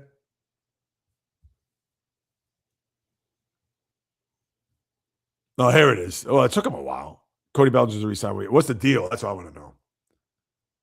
5-year. Oh, well, he got 5 years. And you know what? I mean, the Yankees had to do that. And I think Bellinger realized that he wasn't going to get 7 years, like I said. So if you do the math, 5 for 162, that is what? 30. Yeah, 33 million, maybe 33, 32.5 million. Do the math somewhere around there. Thank you, Minnesota, for that. I had a feeling. And to me, I think a lot of that had to do with not just him coming back to the market, but I even think maybe the Mets, that influence there where it's like, wow, Not only get Bo Bichette, they also add Luis Robert. And now we got to do something. So, no, good for them. Because I got news for you. If Belgium would have went elsewhere, forget it. Seahawks defense is miles. Oh, without question. That I totally agree with you. Nobody wants Rams Pats again, and that one Super Bowl should have been Saints Pats. Oh, yeah, I understand the pass interference. That's why I lost Carmen, got him back. Yeah, that Super Bowl was a bore, too. 13-3. I mean, defensive game. Wade Phillips had a great defensive, what's it called? But, all right, nobody wants Rams Pats. So what would you rather see? Don't tell me Seahawks Broncos orange. That game would be, oh, geez, that game would put me to sleep. Even Seahawks Pats would be a little bit better. I say Rams Pats only because you're going to have the MVP is going to be in the game. I think they'd rather see that than Seahawks Pats. That's just my opinion. The Broncos cannot be in the game. Cannot. Scott Boras tried to get the Mets and Yanks. Yeah, thankfully. And, I wouldn't have minded him if he was on the Mets. Yep, Val. Oh, I see my guy, Jai. Belginger's deal with the Yankees is 5-162. Yes, very good. There are opt-outs after the second and third season. 20 million sign bonus, full no trade. All right. And they needed him. My guy, Jai. Welcome aboard. Welcome back, I should say. 49ers is Shannon choke Super Bowl when it was closed. Yeah, listen. The team is long in the tooth. Let me think about this. And listen, I understand Kyle Shanahan's a good coach. No offense to Val, who I know is a big Niner fan here in the room. But, and listen, this year notwithstanding, they had too many injuries. That I'll give it up, but I'm sorry. Shanahan, I think, is a little overrated as coach. Let me see what his career record is. Let's have some fun with this. Kyle Shanahan, hold on, career record. And we know what he's done in Super Bowls. I mean, seriously. And not only that, but even as coordinator. 82-67 and 91-72 combined because he's 9-5 in the playoffs. No, he's a good coach, but I think he's a little overrated. I'm sorry. So I'm with you on that, Jai. The window closed? Maybe. Listen, Brandon Ayuk didn't come back. Trent Williams, I understand, still great, but he's not getting any younger. Kittle's gone next year. Fred Warner, Nick Bosa, they'll be back. But, yeah. Yeah, Belgium did want a 7-year. Yeah, exactly. Nah, and nobody was getting 7 years this offseason, so that's why he had to capitulate. Yep, 5-162. Thank you, Bio. Should have been Chiefs Saints. Oh, yeah, that's right. I know, the offsides. Could you imagine that, a Chief Saint Super Bowl back then? And listen, Drew Brees against Patrick Mahomes. Obviously, we'll never know. Seahawks Patriots. Jai, what do you think? You think Rams Patriots is a better Super Bowl or Seahawks Patriots? Yeah, no, you have the rematch there. Absolutely. Get the Rams away. Oh, so you did say Seahawks, right? And Jai's not a big fan of Matthew Stafford. That I know. And that we could get back because I got a guy in the room, Jai, Bio Zio. He's from LA. He's a great sports fan. But, yeah. He is not a fan of Stafford. I like Stafford. Listen, Stafford's going to go to the Hall of Fame. Uh-oh. Pro folk, Orange, we meet again. Hates the – well, and here's the other thing, too. I got to say, in Jai's defense, Bio, if I may, Jai, he's a Bengal fan. So, Fugazi Plastic. Oh, geez. Tell us how you really feel, Jai. And he's a good sports fan, Bio. He's not a good sports fan. He's an excellent sports fan. Jai's on top of it. No, we don't want that. Hold on. Shannon choke, I am weak. I never heard that before. No, Jai, I tell you, Jai is yeah. Pro folk who you met before. All right. Stafford and McVay. I hate him. Again, that's from the Super Bowl. Christian McCaffrey, Trent Williams, Luke Gilford. Oh, wait. Oh, okay. Yes, Val. Yeah. I know he's coming in with Jai's coming in with the blowtorch and bazooka here. Bio's probably thinking, what the hell? So listen, I think if you ask me, Jai, if you're Roger Goodell, I think he wants Rams, Patriots first, Seahawks, Patriots next. He doesn't want the Broncos anywhere near the Super Bowl. And just like I said the other day on the podcast and even on the live, when Buffalo got ousted in the playoffs, he spit out his Cabernet Sauvignon. And when he took his first bite of his Caesar salad, he spit that out knowing that Bo Nix was gone for the rest of the playoffs. And he could spin it however he wants. If Stidham, he could have the game of his life and go to a Super Bowl, he would not want that. Sorry. No way, shape, form, etc. So, all right, I'm going to throw this out there, see what people think about this. I understand there's a bit of a reach, and this could be clickbaity, but you got to hear me out on this. Do I think they're the greatest college football team ever? No. They are not the 01 Hurricanes. And we could go back to, we could talk about whatever Notre Dame team you want to bring up. Or even better than the Nebraska teams of Tom Osborne in the mid-90s. Any of the Alabama teams. You want to go back to Bear Bryant teams. You want to go back to Saban's teams. You can. They're not better than those teams. They're not. 100%. But I have to bring them up in this regard. And I'm sure there's going to be more than one other than Fernando Mendoza. And I understand the team is like 25 years old. I get that too. But you also have to think, they don't have NFL players littered on this team. And I understand age is a big factor. You know, this isn't a team that's 19 or 20. A lot of these guys are well into their 20s.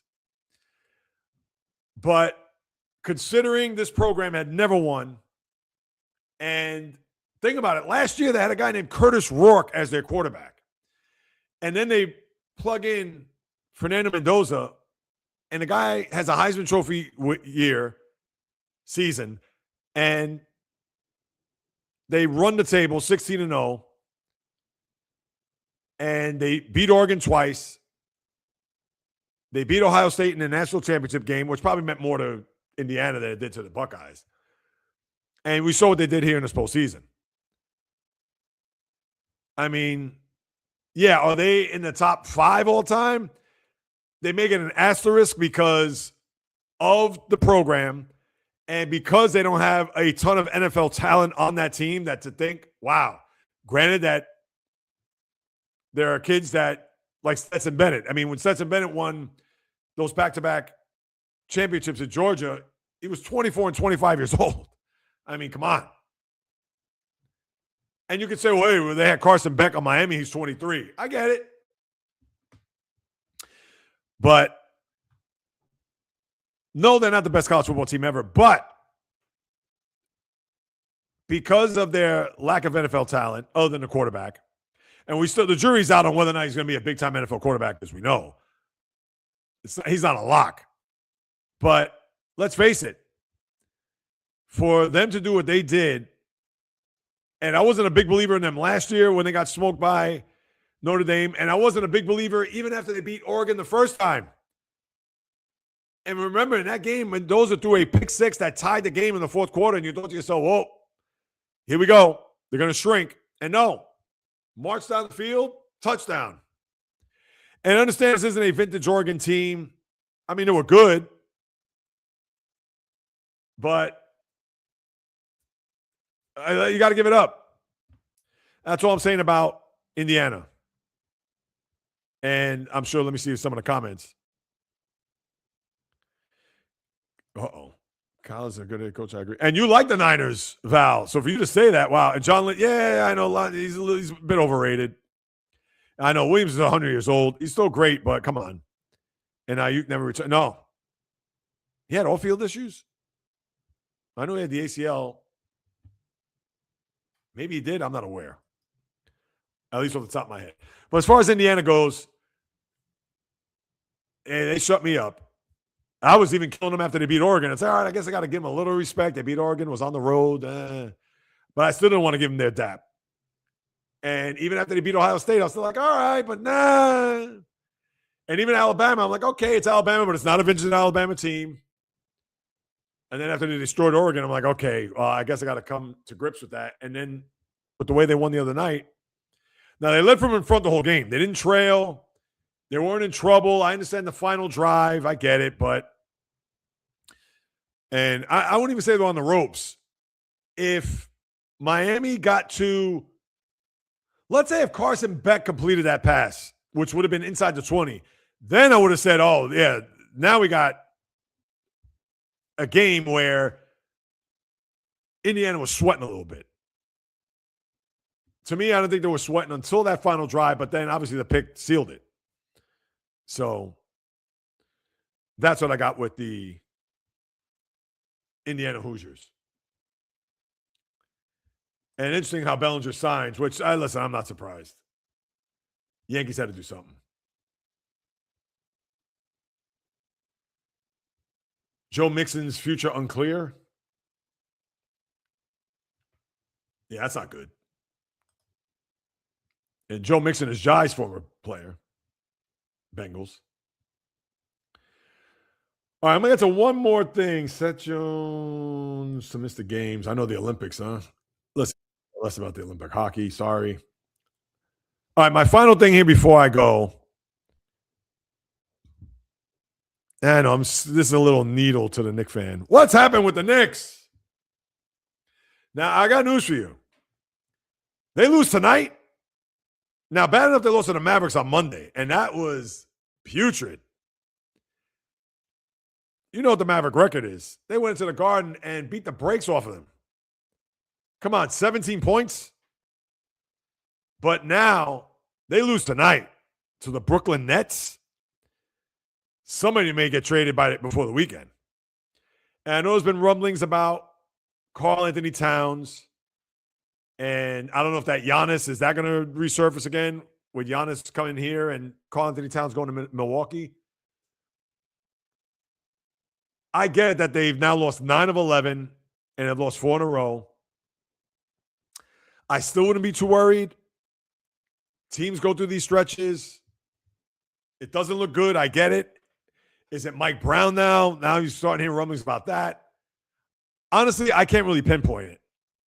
But it seems like with the Knicks fan base, the sky's falling. And all I could say is that you're 43 games into the season and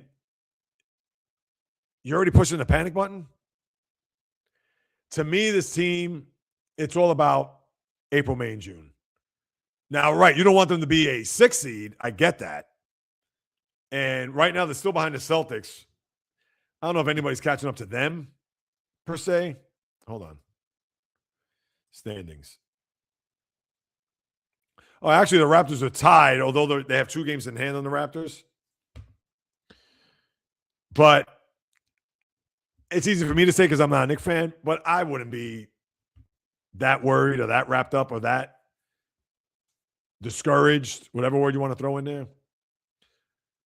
I'm kind of loving it, I'll be honest. But if I'm going to be objective, and I know I am, especially when I do a live stream like this or a podcast, whatever, because I'm not going to just all of a sudden, if I'm going to rail against a team that I don't like, I'm going to do it because there's a purpose behind it, not just because, and not because I think the team is bad or whatever.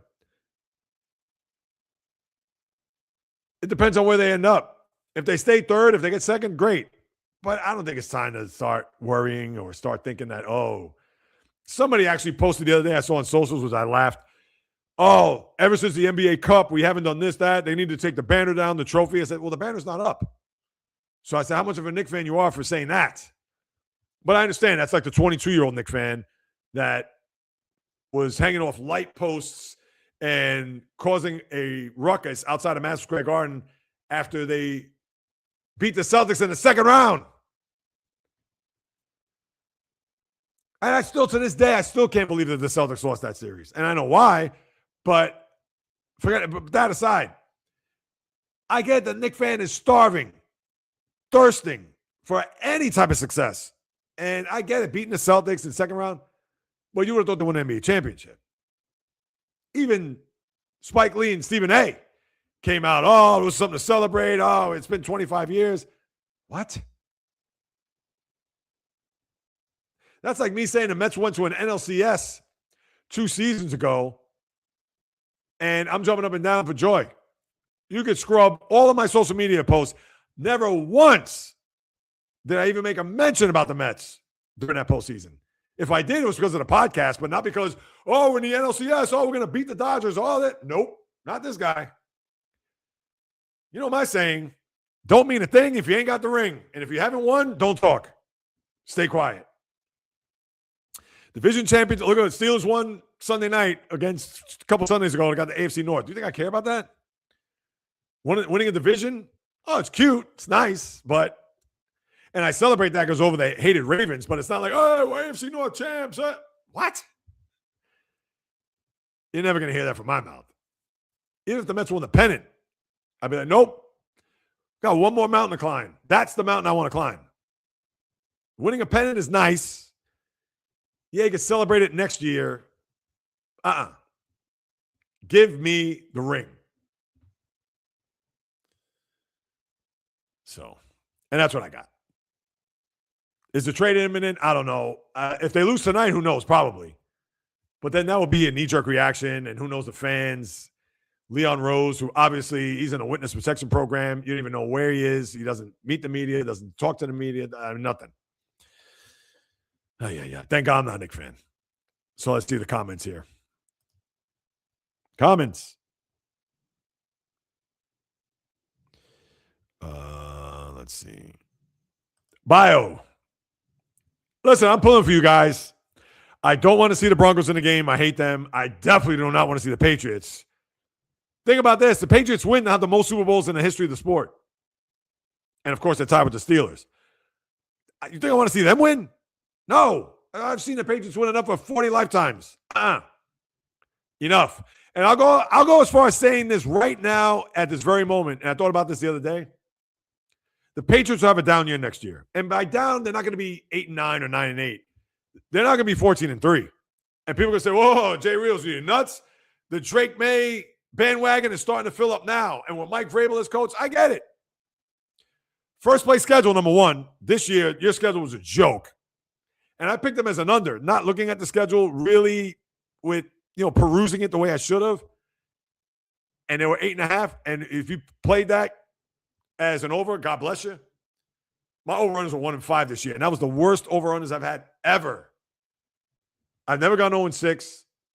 When I think about it. But back to the point. They'll have a down year.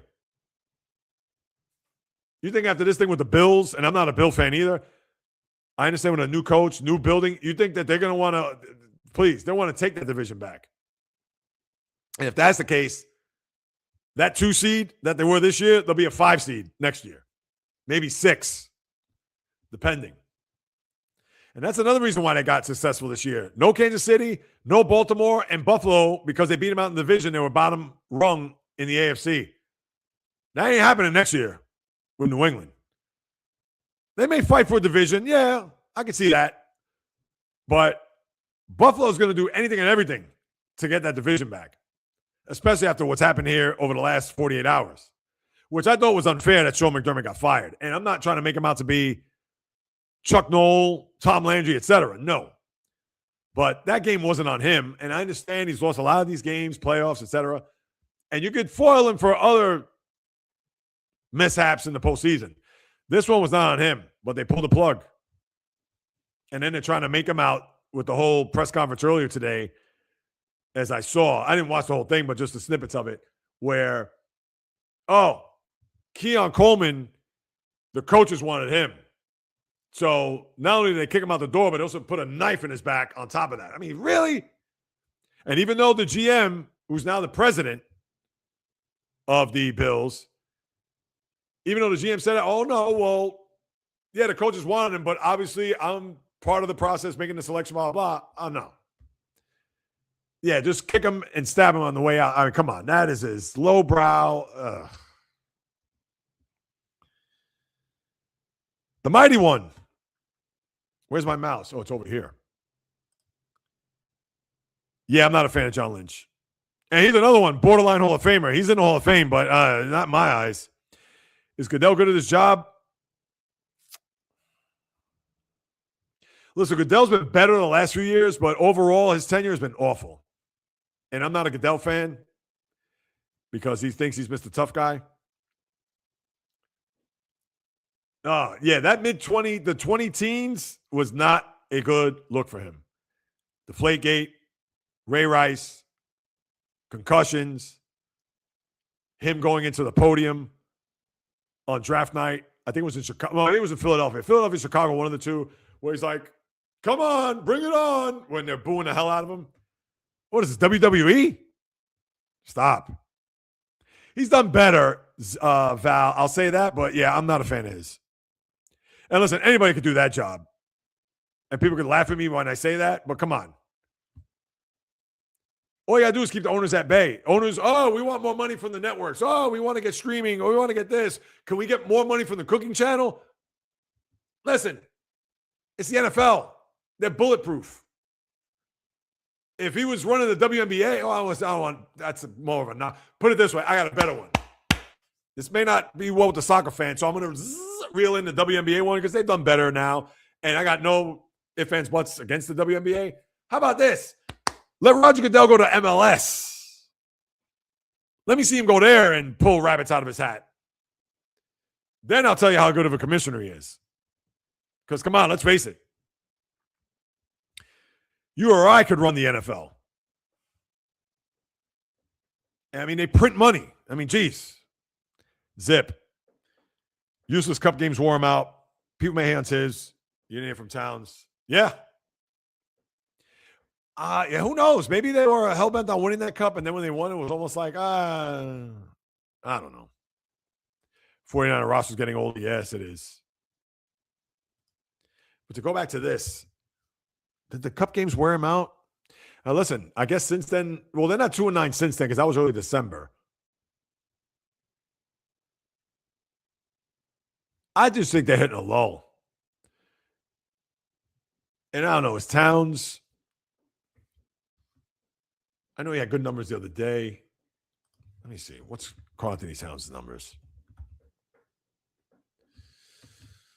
I don't want to put it all on Towns. All right, these are his last few games.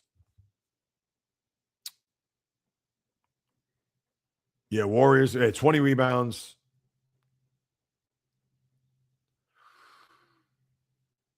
I mean, he's put up good numbers, but yeah, 6 for 18 you don't like.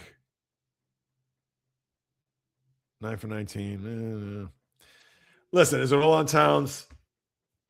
I know he gets those stupid fouls at times. How I look at it is this. If the Knicks are going to trade Towns away, they better get Giannis back or someone of that ilk.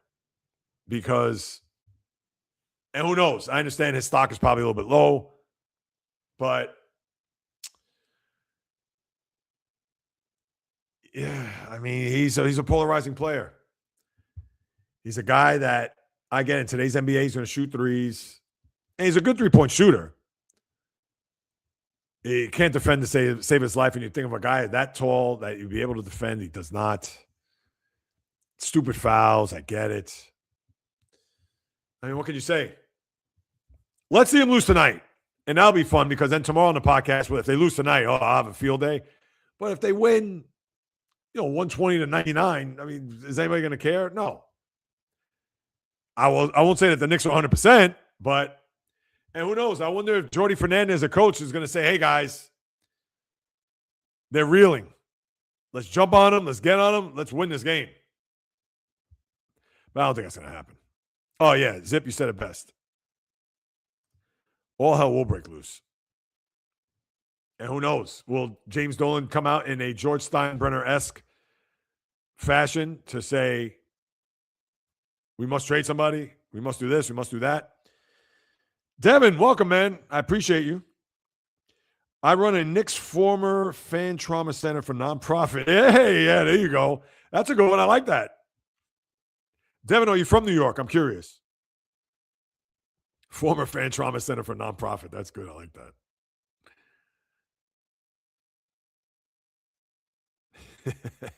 Don't hesitate to reach out to our reps. Yes, 1-888. Let's see. I don't know. I'm just trying to think of like some silly numbers. Let me tell you. Oh, Yonkers originally. All right. That's one town north of me. Now, you still in New York or are you outside New York now? Just curious. I'm always curious when I see new people here in the chat and the live stream to always get a finger on the pulse of where everybody's from. I'm glad you brought that up, Zip, because as I know you're well aware, Saturday they're doing that. He's hosting that event down in the West Village. I will be there. And I've developed a little bit of a rapport with him. Not only was he on the podcast, was it now 2 years ago, 2 summers ago, but I'm going to talk to him face to face and see if I can have him on. And I'll get you a comment in a second, Devin. Yeah, I'm going to see to get him on. And even if I have to do that live stream at night, I will. But it'll be, trust me, if he's willing to come on, which I think he is, because he's on a bunch of other people's lives right now. If you wonder who Keith McPherson is, guys, he was formerly on WFAN. I think he fills in from time to time, but he did the evenings, 7 to midnight. He trolls Met fans, which once I get him on the live, I'm gonna definitely get him on that. But doing big things in his space, and yeah, I'll be there on Saturday, and I'll talk to him, and I'll try to schedule something. So yeah, I'm gonna see what we can do to make that happen.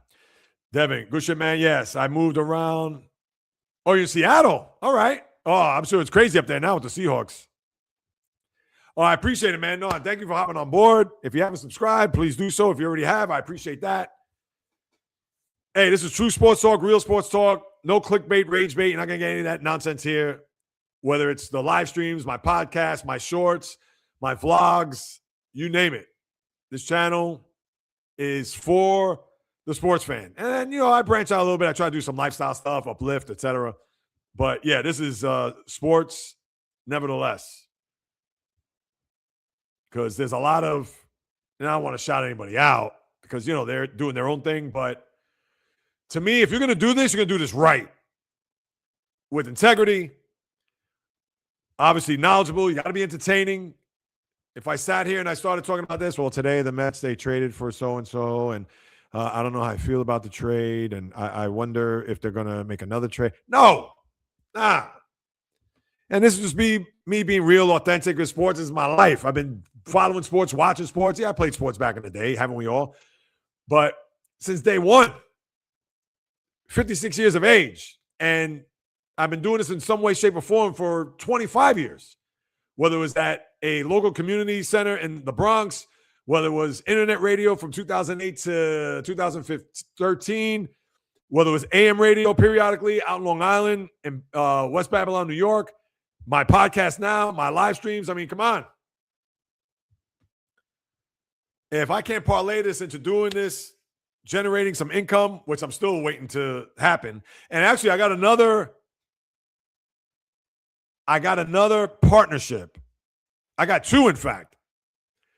I'm hoping for sponsorships. That's what I really want. I want someone to sponsor because that means that's it. Ka-ching. The check is in the bank. Where the partnerships, this is where I need your help. You got to go and not necessarily log in. We go to the website. I got to order stuff. I got a percentage back, which is great. But I got a couple that just came down the pike. And, well, the end of the month is next week when I think about it. Definitely into February, I'll put it out there. I'll probably put it on the lives. I already have a couple that Olipop Soda and BetterHelp.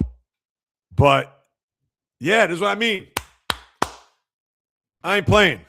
And the guys that have been following me for a year, more than a year, that are in this chat room, they know.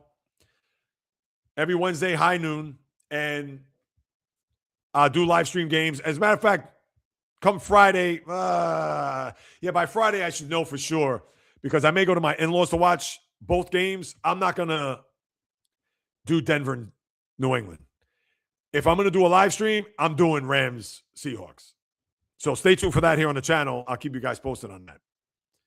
So, but Devin, yeah, man, I appreciate you, and I appreciate the kind words. Stay hopeful. Absolutely.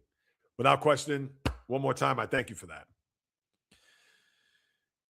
And with that being said, should I land this plane? I don't got anything else. I don't have anything else to report. Let me see. Sports-wise, obviously you got the podcast tomorrow. Podcast pregame right here on YouTube, 9:30 a.m. So we'll see if the Knicks lose. Maybe I could stick it into the Knicks fan a little bit. What do you think about this, Bio, real quick? ESPN has this article, Baxter Holmes, inside the Buses family, $10 billion sale of the Lakers. She fired everyone. I know her and her brothers have been at each other's throats. But, yeah, maybe we could talk about that offline. Oh, I'm getting texts here. What is this?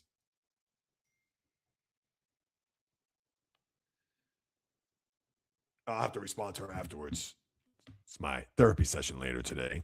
But, yeah, Bio, we could talk about that offline if anything. But with that being said, that will conclude another live stream. As always, people, I appreciate you. Let me just go through.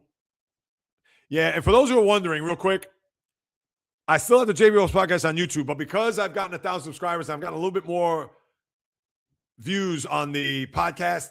That's still there, but once it's official, once I parlay that into that on the YouTube channel, I will let you guys and gals know. Val B, I appreciate the high five. But with that being said, again, tomorrow, 9:30 a.m., podcast pregame. The type of content, we talked about that before. Any last thoughts in the chat room? I'll post them up here. Please subscribe, like, leave a comment. You already know. Latest edition of the podcast coming to you tomorrow around 12:30, 1 o'clock.